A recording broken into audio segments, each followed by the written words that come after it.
শুভ সকাল বন্ধুরা, দোলন simple house wife চ্যানেলের আরও একটি নতুন ভিডিওতে তোমাদের সবাইকে স্বাগত। তো যে যেখান থেকে আমার ভিডিওটি দেখছো, আশা করছি সবাই ভালো আছো, আর তোমাদের আশীর্বাদে আমরাও কিন্তু অনেকটাই ভালো আছি।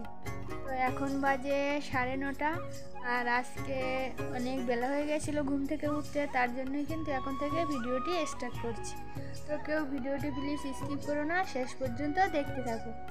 আর আমাদের কিন্তু সকালবেলা রান্নাবান্না করে খাওয়া দাওয়া কমপ্লিট হয়ে গেছে, আর ছেলে, তোমাদের দাদা ভাই, ওরা সবাই কাজে চলে গেছে। আর ছেলে কাজে যায়নি, স্কুলে গেছে। আর এবার ওই যে বাসনগুলো মাজবো। তো চলো কাজ শুরু করে দিই, দেখতে থাকো। তো কি হয়েছে জানো তো বন্ধুরা, আজ কিন্তু 7:30টার সময় ঘুম থেকে উঠেছিলাম। তো তখন ওই ফোন খাটাতে, আর স্ট্যান্ডটা তো খারাপ হয়ে গেছে, তাছাড়া আমার যে ফোন ধরে দেবে তেমন কেউ কিন্তু নেই। ছেলেও দিতে চায় না, আর মেয়ে তো পারেই না, আর তোমাদের দাদাভাই তো একদমই পছন্দ করে না। তার জন্য আর তাড়াহুড়ো করে কাজেও বেরোবে 9:30টার মধ্যে, তার জন্যই কিন্তু সকাল থেকে ব্লগটি স্টার্ট করে নিই। রান্নাবান্না করে নিয়ে ওরা সবাই বেরিয়ে গেলে তারপরেই কিন্তু শুরু করেছি। তো তোমরা কেউ ভিডিওটি স্কিপ করো না, পুরোপুরি দেখতে থাকো। আর আমাদের সকালবেলা কিন্তু ওই যে রান্না করে নিয়েছিলাম, তারপরে খাওয়া দাওয়াও হয়ে গেছিলো। আর এখন তোমাদের সাথে কথা বলতে বলতে বাসনগুলোও ধুয়ে নিয়েছি। আর জানো তো বন্ধুরা, আজকের দিনটা কিন্তু মনে হয় অনেকটাই ভালো। ভালো বললাম এই কারণে, সকালবেলায় কিন্তু 6:30 থেকে টাইম কলে জল এসেছিলো। তো তোমাদের দাদাভাই সবগুলো ভরে রেখেছিল, আর অল্প কয়েকটা খালি ছিল। তো আমি কিন্তু এই টাইম কলের নিচে যে গামলিটা পাতা রয়েছে, সেখান থেকে জল নিয়েই কিন্তু সব বাসনগুলো ধুয়ে নিয়েছি। আর এখন ওই যে কাল রাতে বেড কভার চেঞ্জ করেছিলাম, বালিশের কভার, বেড কভার সবই পাল্টে নিয়েছিলাম। তো সেগুলো এখন ওই যে সার্ফের গুঁড়ো দিয়ে মাখিয়ে রেখে আসলাম। তারপরে চলে এসেছি এই যে উনুনটা নেতা দিতে। আর কি জানো তো বন্ধুরা, আমাদের বাড়িতে যে কটা গাছ রয়েছে, তো গাছ থেকে যেটুকুই শুকনো কাঠকুটো হয় আর কি, সেটুকু দিয়েই কিন্তু রাতে করে রান্নাটা করা হয়। আর রাতে করে তো আর নেতা দেওয়া হয় না গরম উনানে, তো সকালে করেই কিন্তু নেতাটা দিয়ে নিই। আর যেদিন তোমাদের দাদাভাই কাজে বের হয়, সেদিন কিন্তু সকালে করে উনানে তো রান্নাই করা হয় না। ওই যে এক রবিবার হলে না সকালে তবু গ্যাসে রান্না হয় ভাতটা, আর দুপুরে না বাজার করে আসলেই তারপরে কিন্তু রবিবারে দুপুর থেকে বাইরে রান্নাটা করা হয়। আর উনানে নেতা দিতে দিতে বান্ধবীটা এসেছিল। ওই যে আজকে তো শনিবার, ছেলেকে ক্যারাটে স্কুলে নিয়ে যেতে হবে, তো কটার সময় বেরোতে হবে সেটাই জিজ্ঞেস করছিল। আর এই মার্চ মাসের 30 তারিখ থেকেই কিন্তু ছেলের ক্যারাটের স্কুলে পরীক্ষা শুরু হয়ে যাবে। তো সে বিষয়ে কথা বলছিল আর কি। আর ফর্ম ফিল আপের জন্য 1000 টাকা করে চেয়েছিল, আর আগের সপ্তাহে কিন্তু ফর্মটা আমরা নিয়ে এসেছিলাম। তো তোমাদের দাদাভাই টাকাও দিয়ে গেছিলো, কিন্তু ওর না টাকাটা এখনও জোগাড় হয়নি। তো সেটাই বলছিল যে আমি আজকে দেবো কি না। তো আমি বললাম যে তোমার যখন জোগাড় হয়নি, তো সামনের সপ্তাহতেই আমরা দুজনেই দিয়ে দেবো। সেই বিষয়েই কথা বলছিলাম আর কি। তো কথা বলে ও কিন্তু বাড়িতে চলে গেছে, আর আমি এদিকে বালিশের কভারগুলো যে সার্ফের গুঁড়ো দিয়ে ভিজিয়ে রেখেছিলাম, সেগুলো কিন্তু তোমাদের সাথে কথা বলতে বলতে সব ধুয়ে নিয়েছি। আর আজকে না ভাবছিলাম মশারিটা ধুয়ে দেবো না, কিন্তু এখন তো ভোরের দিকে ঠান্ডা পড়ে, কিন্তু দুপুরের দিকে না একটু হলেও কিন্তু গরম পড়ে। আর ফ্যানটা ছাড়া হচ্ছে, এখন তো চারিদিকের নোংরা কিন্তু ঘরের মধ্যে এসে জড়ো হয়। তো তার জন্যই মশারিটা ধুয়ে দিয়েছি। আর কি জানো তো বন্ধুরা, মশারিটার সাথে কিন্তু এই বালতিটাও বের করে নিয়েছি। কারণ আমার একটা বাইরে যে বালতি ছিল ছোট, দুটো বড় বালতি আর একটা ছোট বালতি ছিল। তো ছোট বালতিটা না কলপাড়ে রাখা ছিল, আর উপর থেকে নারকেল গাছের ডাল পড়ে কিন্তু বালতিটাই পুরো ফেটে গেছিলো। তাই মশারির এই বালতিটা নিয়ে ব্যবহার করছি। আর ওই ফাটা বালতিটা না ভালো করে ধুয়ে নিয়ে একটু রোদ্দুরে দিয়ে তোমাদের দাদাভাইয়ের কাছ থেকে একটু ছেলিটাও লাগিয়ে নেব, তাহলে ওটার মধ্যে মশারিটা রাখা হবে, আর এটা দিয়ে বাইরে কাজ করতে পারবো। আর জানো তো বন্ধুরা, ঘরের ভিতরে না বারান্দায়, ঘরে সব জায়গায় কিন্তু অল্প অল্প করে ভালোই মাকড়সার জাল হয়েছে। যদি আগে ঘরটা পরিষ্কার করে নিয়ে তারপরে একটু কাচাকুচি করতাম, তাহলে মনে হয় ভালো হতো। তো কি করব বলো তো, সময় আর হয়ে ওঠে না, সব দিকে করতে গিয়ে তো আর সময় পাওয়া যায় না। তবে কালকের দিকে একটু দেখবো ঘরটা পরিষ্কার করা যায় কিনা। যতটুকু পারবো একা হাতে না সংসার সামলে, কাজ বাজ, বাচ্চা সামলে, সব কিছু সামলেই কিন্তু করতে হয়।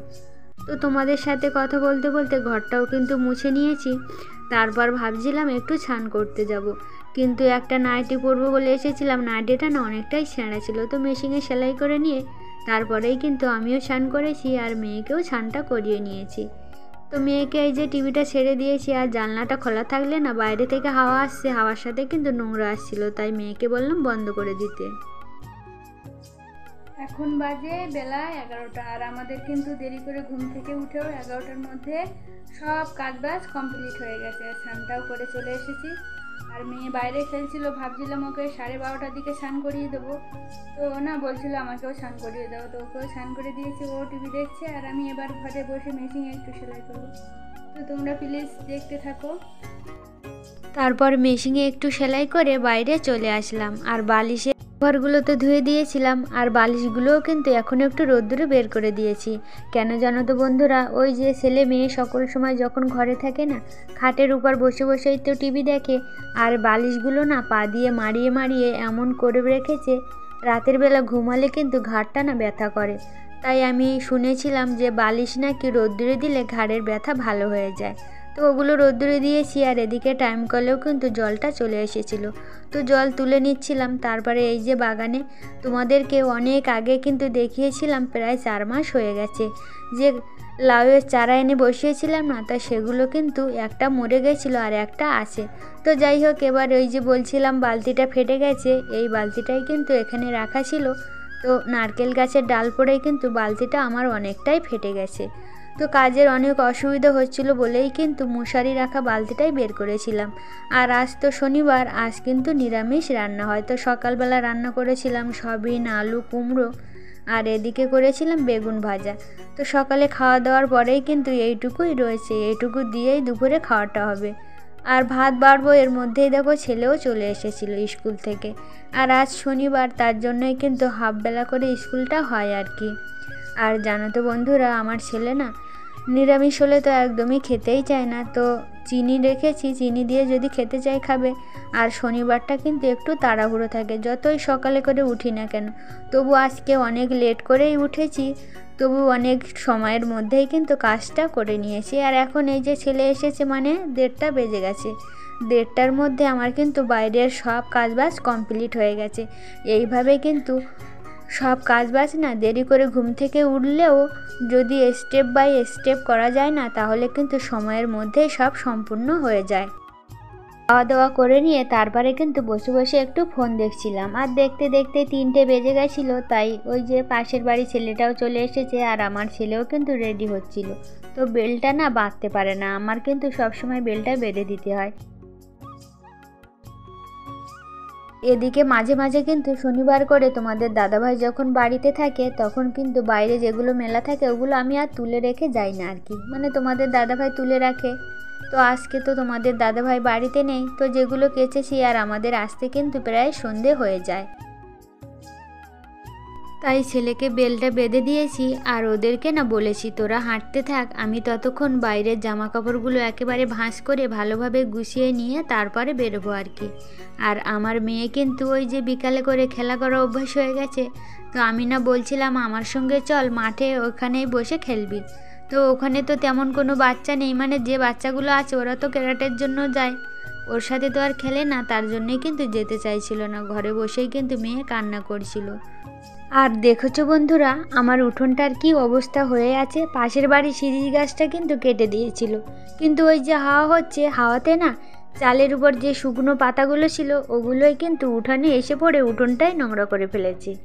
আর আমি তো তাড়াহুড়ো করছি টাইম হয়ে গেছে বলে, এখন যদি উঠোন ঝাঁট দিতে যাই এখন না অনেক দেরি হয়ে যাবে, তার জন্য আজকে মনে হয় আর ঝাঁট দেওয়া হবে না। আর যদি সন্ধ্যের মধ্যেই বাড়িতে ফিরে আসি তাহলে ঝাঁটটা দিতে পারবো আর কি। আর দুপুরে যে বালতিটা তোমাদেরকে দেখিয়েছিলাম না, বালতিটা কিন্তু আমি দুপুরে খাওয়া দাওয়া করে নিয়ে তারপর বালতিটা না ভালো করে ধুয়ে পরিষ্কার করে নিয়েছি। আর এখন ওর মধ্যে মশারিটা রেখে দিলাম, রাতের বেলা যখন তোমাদের দাদাভাই বাড়িতে আসবে তখন না ছেলেটা মেরে বালতিটা ঠিক করে নেব।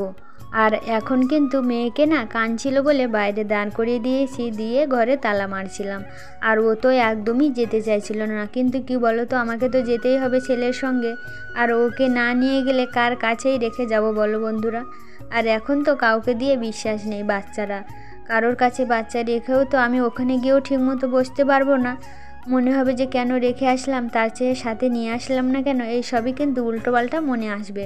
তো ও কাঁদছিল অনেক ভালো বলেই কিন্তু সবাই মিলে এই যে দেখো চলে এসেছি রাস্তাতে। তারপর হাঁটতে হাঁটতে কিন্তু 3 জনে মিলে মাঠে চলে এসেছি, আর দেখছি অনেকেই কিন্তু চলে এসেছে, আর স্যারও কিন্তু চলে এসেছিল, কিন্তু এখনও শুরু হয়নি। আর এখন তো বেলাটা অনেক বড়, তার জন্যই কিন্তু 4টের আগে থেকেই শুরু হয়। আগে শুরু হতো 3:30 থেকে, এখন না 4টের আগে থেকে শুরু হয়, আর 6টার আগেই কিন্তু ছুটি হয়ে যায়। তো এই যে আমরা কিন্তু এই পাশের একটা রাস্তা আছে সেখানেই বসেছিলাম। এখন তো গরম পড়ে গেছে, এখন না রৌদ্রে বসতে ভালো লাগে না, তার জন্যই কিন্তু রাস্তার দিকটাতে বসে আছি। মানে মেন রাস্তা না, এই সাইডের একটা ছোট রাস্তাতে। আর এর আগে না যখন ঠান্ডা ছিল তখন কিন্তু ওই যে ওই সাইডে যে রোদ্দুরগুলো দেখা যাচ্ছে ওখানেই কিন্তু আমরা বসে থাকতাম, আর 3 জনে মিলে গল্প করতাম। আর অন্যান্য যেসব মায়েরা আছে তারা না এই সাইডে বসেই কিন্তু গল্প করতো। তো কিছুক্ষণের মধ্যেই কিন্তু দেখো ক্যারাটে শুরু হয়ে গেছে, আর আমরা মায়েরা আর কি করব, আমরা মায়েরা মিলে সবাই কিন্তু গল্প করছিলাম। তো বন্ধুরা, আমার চ্যানেলে তোমরা যারা নতুন বন্ধু অবশ্যই কিন্তু ভিডিওতে লাইক দিয়ে চ্যানেলটিকে সাবস্ক্রাইব করে নিও। এখন বাজে রাত 8টা, বাড়িতে এসে বাইরের উনানে রান্না করছিলাম। তো বন্ধুরা, আজকের ভিডিওটি এখানেই শেষ করছি, তোমাদের সাথে দেখা হবে পরের ভিডিওতে। সবাই ভালো থেকো, নিজের খেয়াল রেখো, টাটা।